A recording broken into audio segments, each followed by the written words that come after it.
Yo le he dado a grabar, ¿verdad? Ya está grabando. Vale, perfecto. Esto se está grabando ya. Aquí hay... Adrián, ¿qué tal? Por ahí. ¿Todo bien? De momento bien, profe. Vale. Nada, no le pasa nada. Perdón, que tengo que compartir ventana. Bueno, vale. Ayer lo dejamos aquí. Estábamos viendo cómo, a partir de la fórmula de un compuesto, si estudio, soy capaz de deducir el tipo de enlace y el tipo de sustancia. Muy sencillo, porque esto son habas contadas. Es decir, si tengo un metal y un no metal, es enlace iónico. Y si es enlace iónico, siempre es un cristal. Ya está. Tan sencillo como eso. Si tengo un metal o dos metales entre sí, que no se formulan nunca compuestos de dos metales, las aleaciones no se formulan nunca, con lo cual no vais a encontrar ningún caso así. Solo un metal, hierro, enlace metálico. ¿Qué tipo de estructura? Cristalina. Los metales son cristales. ¿Vale? Y luego si tengo un metal y un no metal, el enlace es covalente, pero ahí existen dos posibilidades. Puede que sea una sustancia covalente molecular, en la mayoría de los casos, o puede ocurrir que en casos contados conocemos perfectamente tres: el cuarzo, el carbono en forma de diamante, el carbono en forma de grafito. Y luego, pues, la esmeralda, los rubíes, zafiros, etcétera, todas las piezas preciosas, incluso algunos minerales, también forman lo que se llaman cristales covalentes. ¿Vale? Ahora, lo que vamos a hacer es centrarnos en las propiedades de cada uno de estos tipos de sustancias. Y nos vamos a centrar en unas propiedades muy concretas que me van a permitir diferenciar unos de otros. La primera... A ver, vamos a ponerlo, ¿cómo lo llamamos esto? Propiedades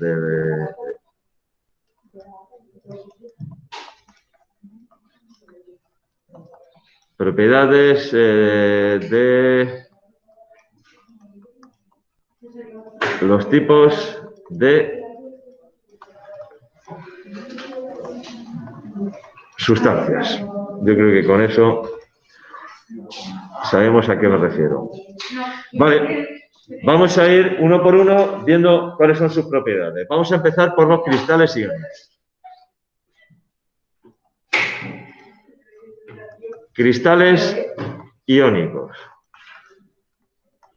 Ya sabemos, están formados por un metal y un no metal. ¿Vale? Como son estructuras cristalinas, no son moléculas discretas, sino que son cristales que en principio pues, no tienen ni principio ni fin, tienen un número indeterminado de átomos, pero siempre muy, muy, muy, muy grande. Entonces tienen temperaturas de fusión y ebullición muy altas. Vamos a poner altas, porque muy, muy altas las vamos a poner a otros. Temperaturas de fusión y ebullición altas. Temperaturas de fusión y ebullición altas. Altas, ¿vale? Todos son sólidos a temperatura ambiente. Todos.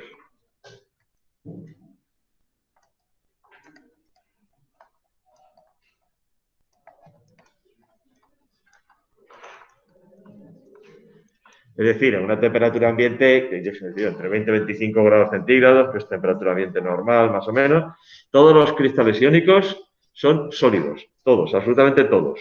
¿Vale? No hay ninguno que no lo sea. Más. Casi todos son solubles en agua.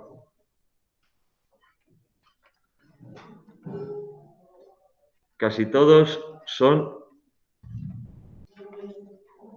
solubles en agua.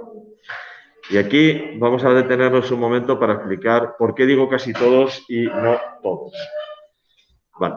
En un cristal, por ejemplo, el cristal de cloruro sódico es una estructura en la que tengo una estructura cristalina, en la que tengo en los vértices de un cubo, porque además es una estructura cúbica la del cloruro sódico.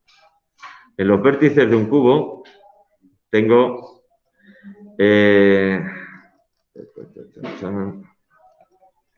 Más o menos. Se puede dibujar mejor, pero yo creo que se ve razonablemente bien. Tengo aniones cloro con carga negativa. Allí detrás hay otro. Siempre hay uno sí, uno no. Vaya, lo he dibujado mal. Coño, estoy tonto. Este es cloro y este es cloro. Este es cloro y este es cloro, ¿vale? Que tienen carga negativa, ¿vale? Estos tienen carga negativa. Son los aniones cloruro. Estamos hablando del cloruro de sodio. ¿Vale? Y tengo los cationes sodio, que son más pequeñitos. Los cationes sodio son más pequeñitos y estarían en estas posiciones, ¿vale?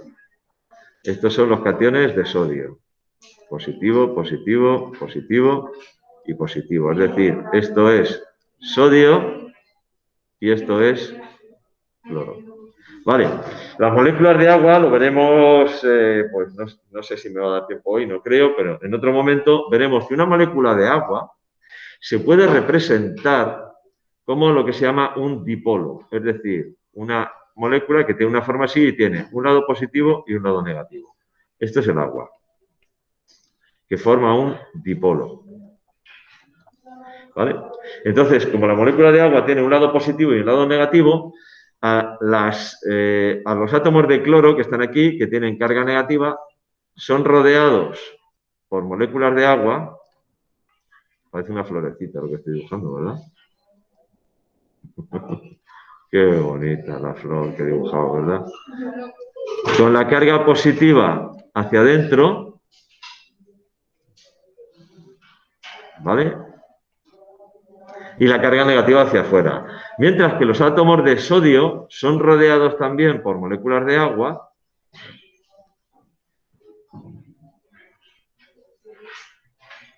Pero en este caso con la carga negativa hacia adentro, no la positiva. ¿Vale? Bueno, este efecto que produce un disolvente como el agua, que es un disolvente polar. Es un disolvente polar porque tiene polaridad, positivo o negativo. Bueno, este fenómeno se lo llama solvatación.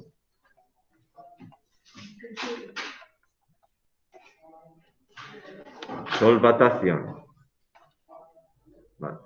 Y entonces, las moléculas de agua que rodean a este ion negativo, a este anión, lo que hacen de alguna manera es ocultarlo o apantallarlo con respecto al resto del cristal y consiguen eventualmente arrancarlo del cristal.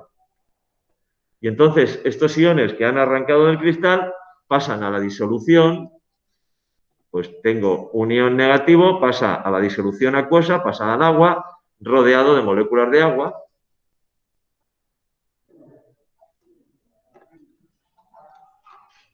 Así, una florecita como la que he dibujado antes, con las partes positivas de las moléculas rodeándolo.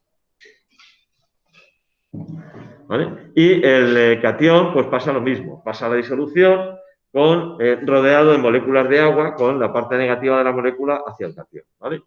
Entonces, esto, mediante la solvatación, el disolvente, lo que va haciendo es poco a poco ir arrancando iones del cristal hasta que al final el cristal se disuelve, se deshace completamente. ¿De qué depende que esto ocurra o no ocurra? Bien, la energía con la que se unen estas moléculas de agua a los distintos iones se llama energía de solvatación. Es una unión razonablemente fuerte, tal, bueno, se llama energía de solvatación. Si esa energía de solvatación es mayor que la energía con la que se unen entre sí los iones, que se llama energía reticular, entonces el cristal se disuelve en agua. Si la energía de solvatación no es mayor que la energía reticular, el cristal no se disuelve en agua. Y como hay una escala muy grande de energía reticular, no sé qué, pues entonces tenemos una casuística bastante grande de posibilidades de que sean más o menos solubles en agua. Entonces, sí que es razonablemente característico. Esto de la solvatación ni os lo voy a preguntar, ni quiero que lo sepáis todavía. Os lo cuento para que entendáis por qué los cristales iónicos se disuelven en agua, ¿vale? Y por qué, debido a la distinta naturaleza de los compuestos, la distinta energía reticular que pueden tener, pues esa solubilidad en agua, no puedo decir que todos sean absolutamente solubles en agua, ni que todos sean insolubles en agua, ¿vale? Pero existe una solubilidad razonable. De hecho, es una característica diferenciadora entre un cristal iónico y un cristal covalente. Por ejemplo, los cristales covalentes nunca son solubles en agua. Los iónicos sí. La sal, por ejemplo, la disolvemos en agua. Muchas sales que tenemos en el laboratorio, seguro que las habéis visto alguna vez, sulfato de cobre, cosas de estas que forman cristales iónicos, son más o menos solubles en agua, unos más que otros, pero es una característica de las sustancias iónicas. ¿Vale? Bien, seguimos con las características de las sustancias iónicas. En estado sólido,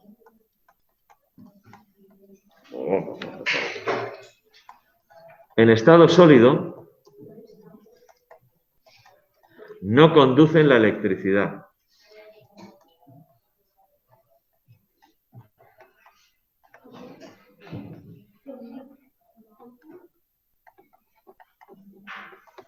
Una corriente eléctrica, sabéis que es un movimiento de cargas, además cargas negativas, son las que se mueven incluso por los cables de la luz, por los que llega la corriente eléctrica aquí, se mueven cargas negativas, se mueven electrones. Entonces, para que una sustancia conduzca la electricidad, los electrones se tienen que poder mover libremente. Y en este caso no es así. Cuando yo tengo un cristal iónico en estado sólido, pues el electrón que le sobraba al sodio se lo daba al cloro, pero el cloro lo quiere para él, no lo suelta ni queriendo, porque si no, no tiene configuración de gas noble. Entonces los electrones, como no se pueden mover libremente, los cristales iónicos en estado sólido no conducen la electricidad. Sin embargo, si los disuelvo, es decir, si están en disolución o en estado líquido, es decir, si subo la temperatura hasta que los fundo, entonces, ¿qué ocurre? Que el cloro, en este caso el anión cloruro, es una carga negativa, que si está en estado líquido o en disolución sí que se puede mover. Y entonces en estado líquido y en disolución sí conducen la electricidad, ¿vale? En disolución y en estado líquido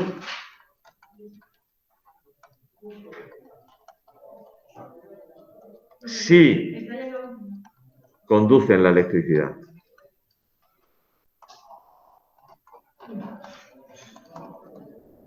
Y también es una característica diferenciadora, por ejemplo, de los cristales covalentes. Un cristal covalente no conduce la electricidad ni en estado sólido, ni en estado líquido, ni de ninguna de las maneras. El cristal iónico sí. Si el cristal iónico, de hecho, el agua pura no conduce la electricidad, pero si le añado un poquito de sal al agua, entonces ya sí que conduce. Si vosotros cogéis una pila, conectáis una pila con una bombilla, hacéis así una cosa parecida a esto. Cogéis una pila, sabéis que un circuito la pila se representa de esa manera.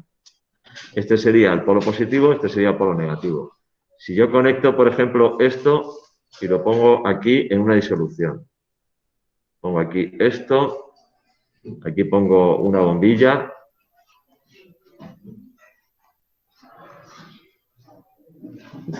Esa es la bombilla. Y cierro el circuito. Si aquí pongo solo agua, la bombilla no luce. Aquí, solo con agua.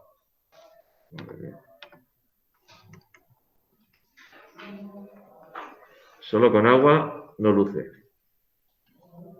Porque el agua no conduce la electricidad. El agua pura no conduce la electricidad. Ahora bien, si yo añado aquí un poquito de cloruro de sodio, entonces esta bombilla empieza a lucir. ¿Vale? Porque entonces el agua sí que es conductora.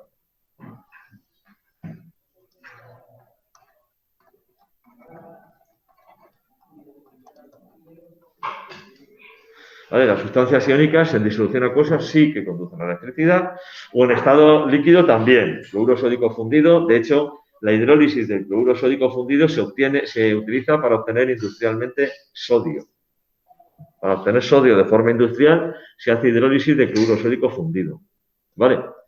Bien, más propiedades de las sustancias de los cristales iónicos. Son, a ver, bueno, en vez de poner son, vamos a poner, tienen una dureza media, ¿vale?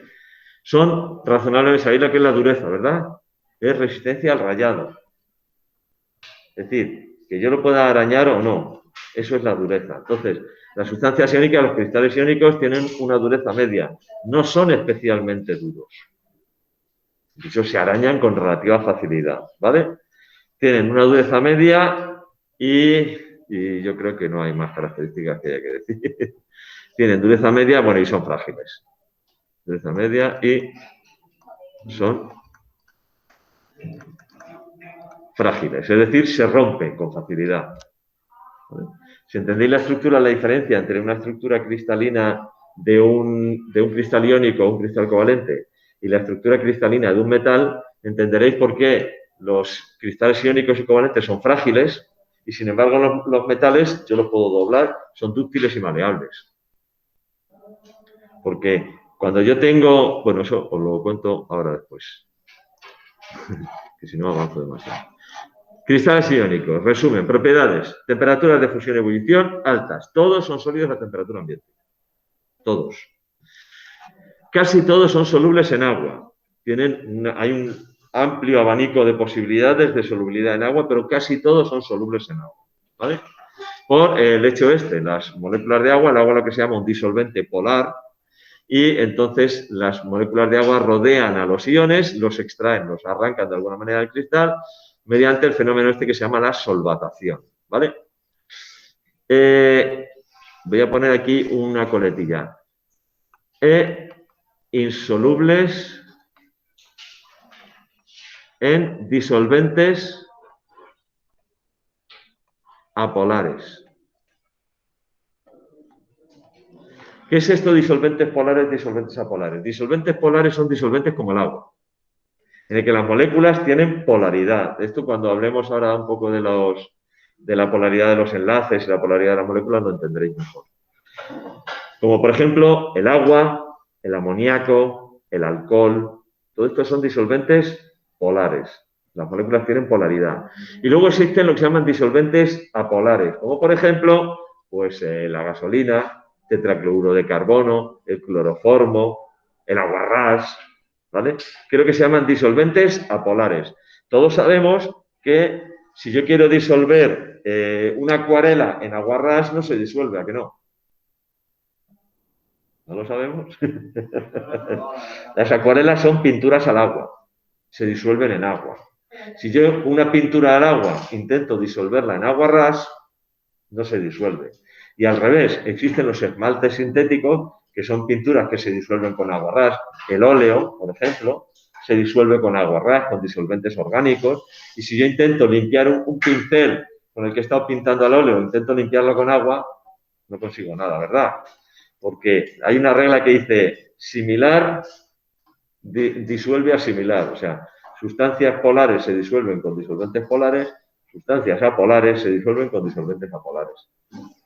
Eso es una máxima que se utiliza en el laboratorio para ver con qué puedes disolver algo, intentarlo o no. Vale, bien.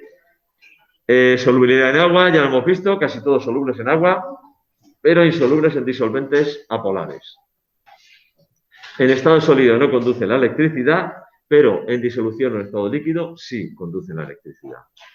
Son de una dureza media, ¿vale? Bueno, hay también un abanico bastante grande de dureza, pero no es que sean especialmente duros, ¿vale? Y son frágiles como cualquier cristal. Bueno, como cualquier cristal no, los metales no son frágiles. ¿Vale? Bien, vamos con las sustancias covalentes moleculares.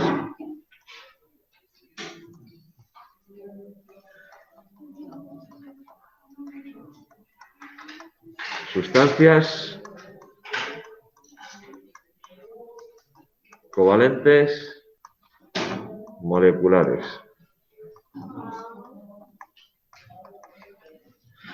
Vale. En este caso, las temperaturas de fusión y ebullición suelen ser bajas.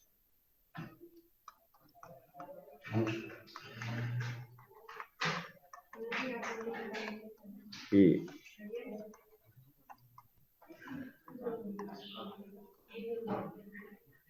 suelen ser bajas.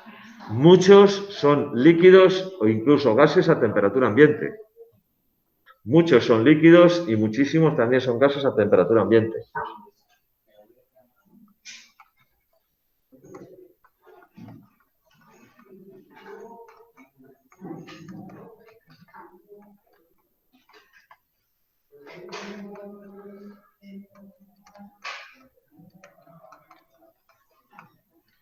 Por ejemplo, el agua, por ejemplo, el CO2, por ejemplo, el SO3.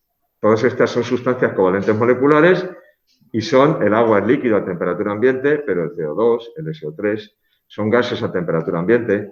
El oxígeno es una sustancia covalente molecular y es un gas a temperatura ambiente, etcétera, etcétera, etcétera. Es decir, puntos de fusión y ebullición, hay una horquilla bastante amplia, pero en general bajos. Bajos incluso muy bajos algunos.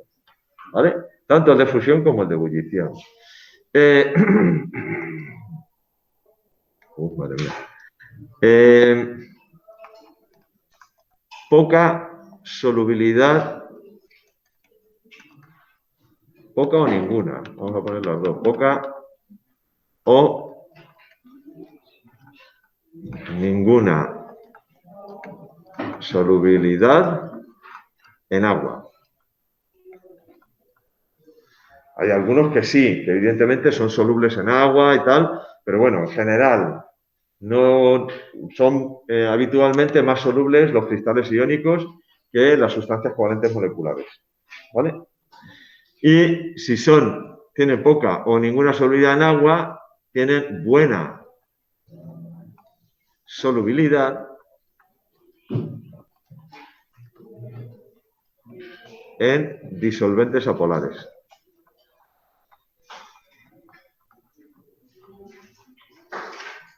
Tienen buena solubilidad en disolventes apolares. Disolventes apolares tipo cloroformo, tetracloruro de carbono, gasolinas, cosas de estas, ¿vale? ¿Qué más hemos dicho? Vale, no conducen la electricidad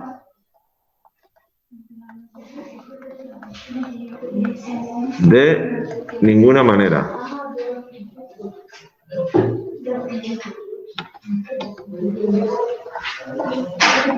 Es decir, ni en estado sólido, ni en estado líquido, ni en disolución, no conducen la electricidad. Son aislantes, ¿vale? No conducen la electricidad de ninguna manera, ¿vale? Son blandos. Los que son sólidos a temperatura ambiente son blandos. Se arañan con muchísima facilidad.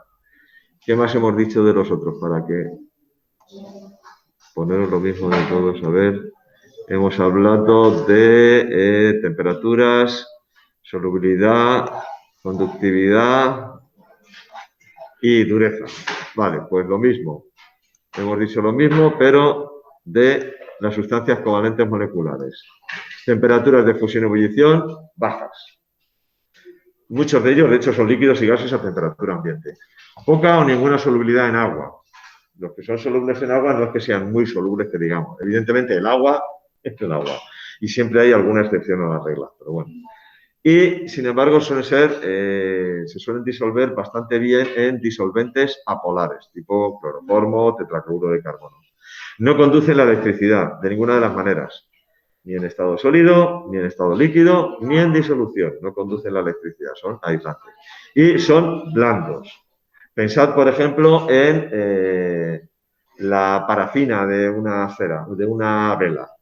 Una vela está hecha de parafina es un compuesto orgánico de peso molecular más o menos alto, es decir, tiene una temperatura de fusión que puede andar, pues, ¿qué te voy a decir yo? 30, 40, 60, 50 grados, pero que con el dedo la araña, o sea, no tiene dureza ninguna, ¿vale?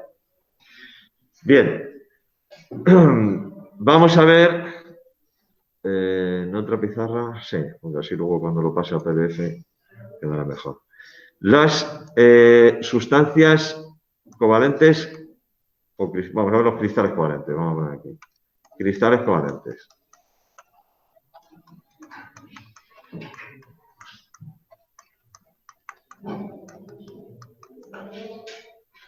Cristales covalentes.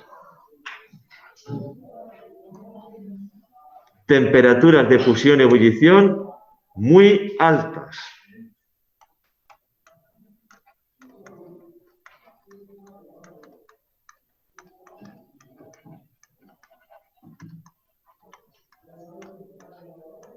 Muy altas. Por encima, 1000, 1000 y pico, 1200, 1300 grados, o sea, temperaturas bastante altas. Todos son sólidos a temperatura ambiente.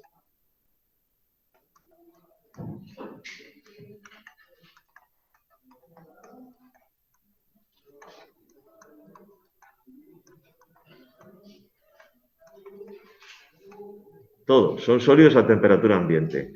Son insolubles en agua y también insolubles en disolventes polares.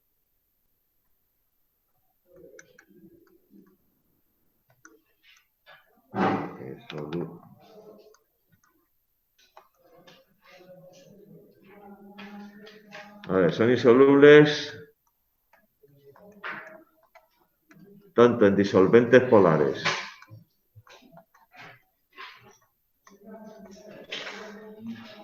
como apolares. ¿Vale? Son insolubles tanto en disolventes polares como apolares. O sea, no se disuelven, ni queriendo. No conducen la electricidad.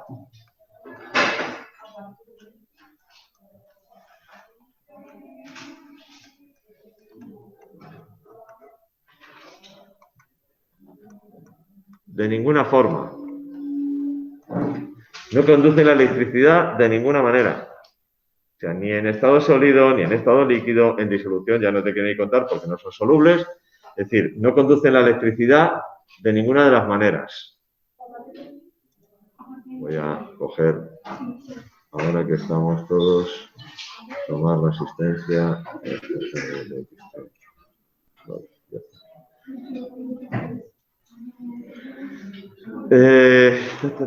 Bueno, duros, son duros. Son muy duros. Son muy duros, pero frágiles. ¿Vale? Puntos de fusión, temperatura de fusión y ebullición muy altas. Todos son sólidos a temperatura ambiente. Son insolubles tanto en disolventes polares como en disolventes apolares. No conducen la electricidad de ninguna de las maneras. Y son muy duros. Y además son frágiles. De hecho, la dureza de un material se mide conforme a una escala, que es la escala de Mohs, en la que el máximo de dureza le corresponde al diamante. Muy cerca del diamante está el cuarzo, y luego ya hay otros minerales, tal, y el mínimo de la escala de dureza le corresponde al talco, que curiosamente es otro cristal, pero le corresponde al talco. El talco se araña con la mano, el yeso, por ejemplo, los cristales de yeso, pues son cristales iónicos, los de yeso, se arañan con la uña. Entonces así con la uña y arañas el yeso. ¿Vale? Bien, y por último, pues vamos a poner aquí los cristales metálicos, porque me cabe. Cristales metálicos, es decir, metales.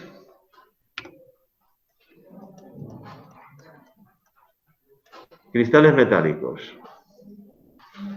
Creo que las intuiréis ya las propiedades por lo que hemos ido viendo.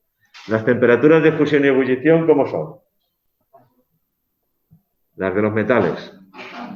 Salvo el mercurio. Bueno, el mercurio y ojo, espérate un segundo. ¿Está encendida la calefacción? Sí, sí. Níquel.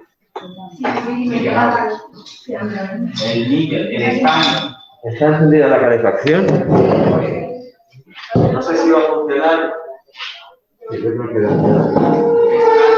Esto es galio. Galio. Metal. Galio. ¿Ves? Galio. ¿Quién lo lleva?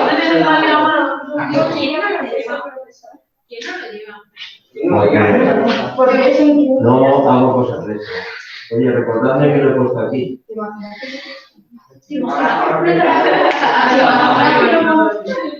Es que la temperatura de fusión del galio es 29 grados centígrados. Entonces, dentro de un ratito, ese galio metálico que habéis visto ahí estará fundido.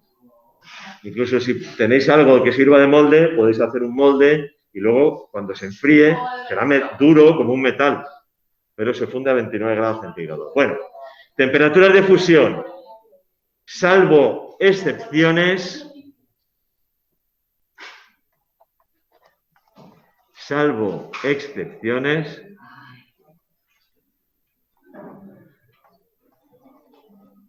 altas, salvo excepciones, vamos a altas temperaturas de fusión y ebullición.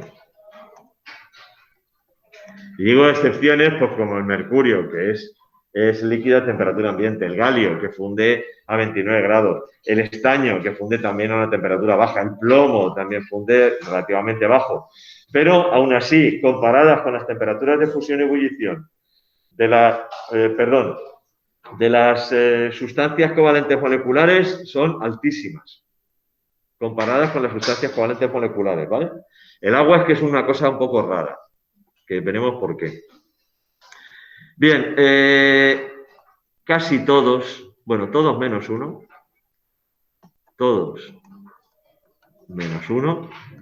en concreto el mercurio, por cierto, símbolo Hg, todos menos uno son sólidos a temperatura ambiente.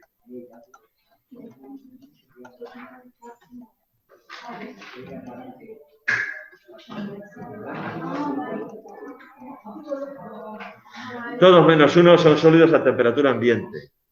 También son insolubles. No se disuelven ni en disolventes polares ni en disolventes apolares. Son insolubles tanto en disolventes polares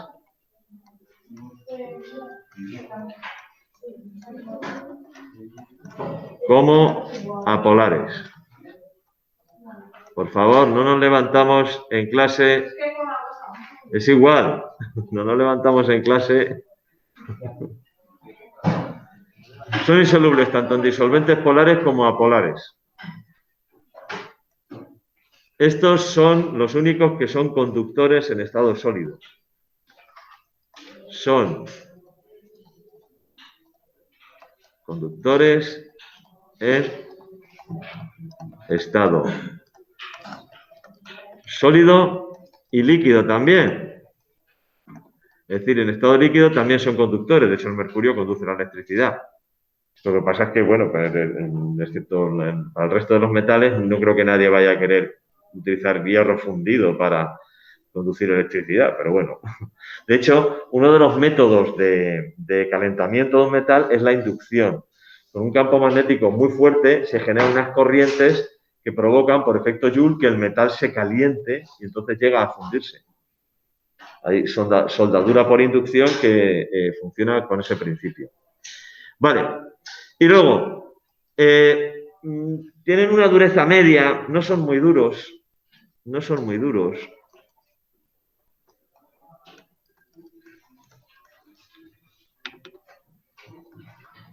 Tienen una dureza media. Un metal se araña con relativa facilidad, ¿verdad? No son muy duros, pero son... bueno, no son muy duros, lo del pero me sobra. No son muy duros, lo voy a poner aquí. Son dúctiles y maleables. Son dúctiles y maleables. Dúctil significa que se puede estirar para formar hilos. Y maleable significa que se puede estirar para formar láminas. ¿Vale? Son dúctiles y maleables. Y vamos a ver un ejemplo de cómo se puede hacer esto. Vamos a ver, a ver.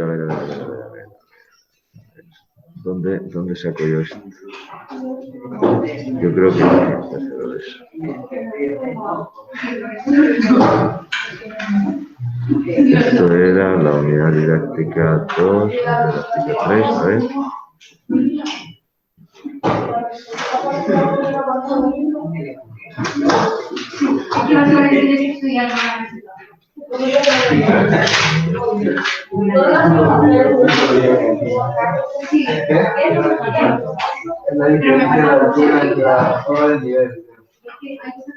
Eso es la pendiente. Cuando las curvas de nivel están muy cerca unas de otras hay mucha pendiente. Cuando están lejos unas de otras hay poca pendiente.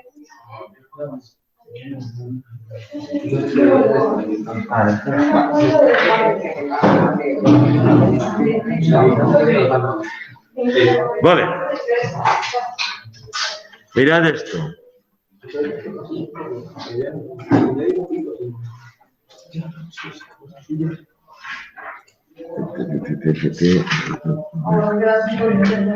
Mirad esto.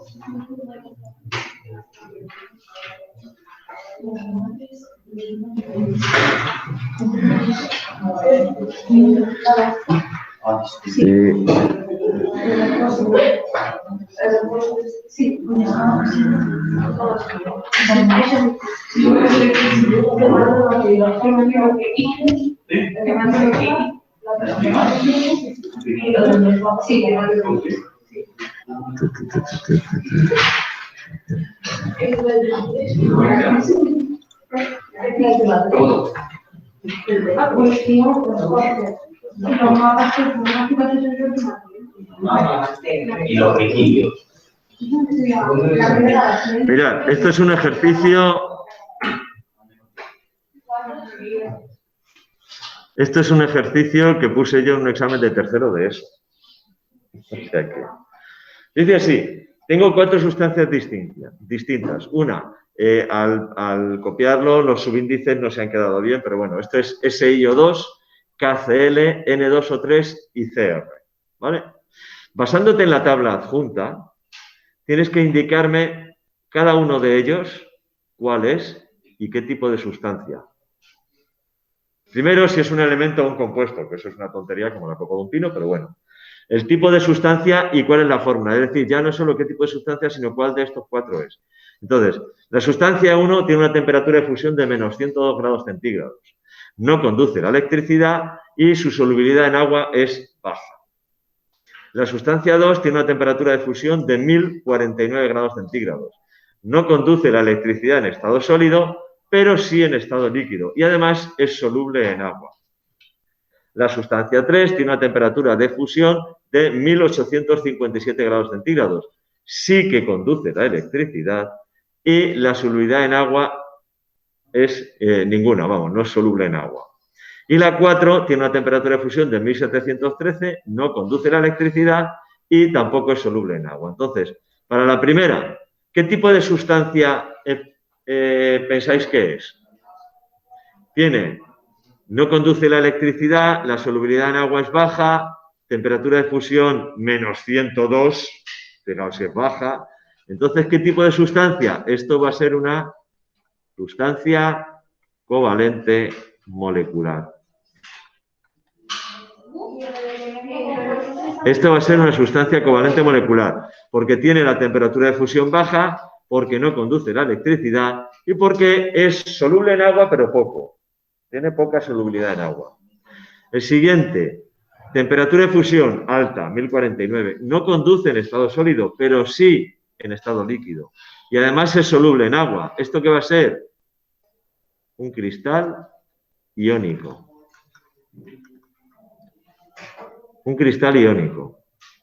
Por las características que hemos visto, es que está clavado. La tercera, temperatura de fusión alta, 1857 grados. sí que conduce la electricidad y además aquí no distingue entre sólido y líquido. Luego esto conduce de todas las maneras y no es soluble en agua. ¿Esto qué va a ser? Un cristal metálico. Y la última, temperatura de fusión bastante alta también, 1713, conductividad eléctrica no conduce la electricidad, no es soluble, entonces, cristal covalente. Y ahora, ¿cuál de ellas es cada una? ¿El SI o 2? ¿Cuál de las cuatro es?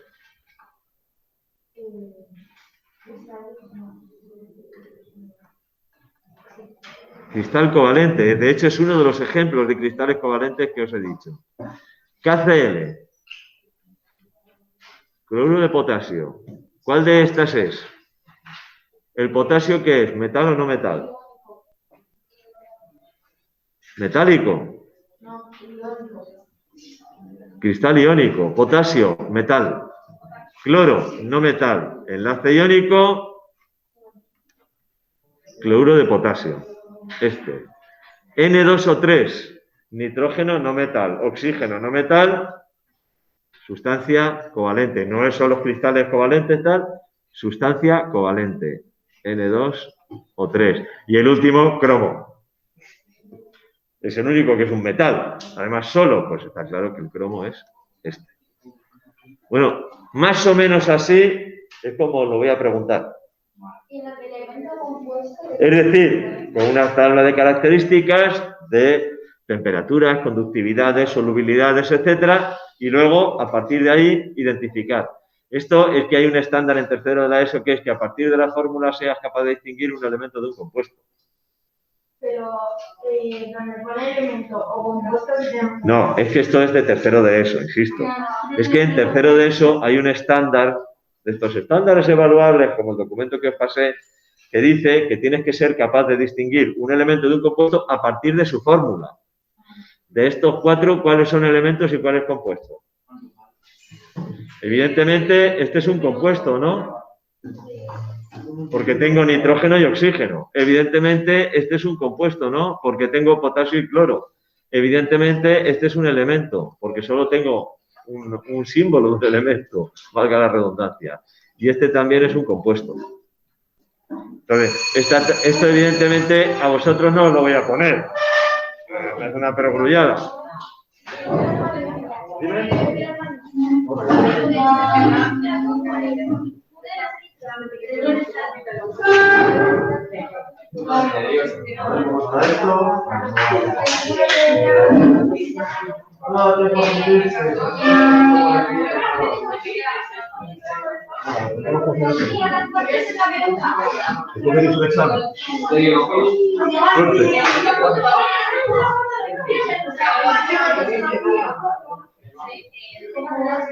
Bueno, voy a...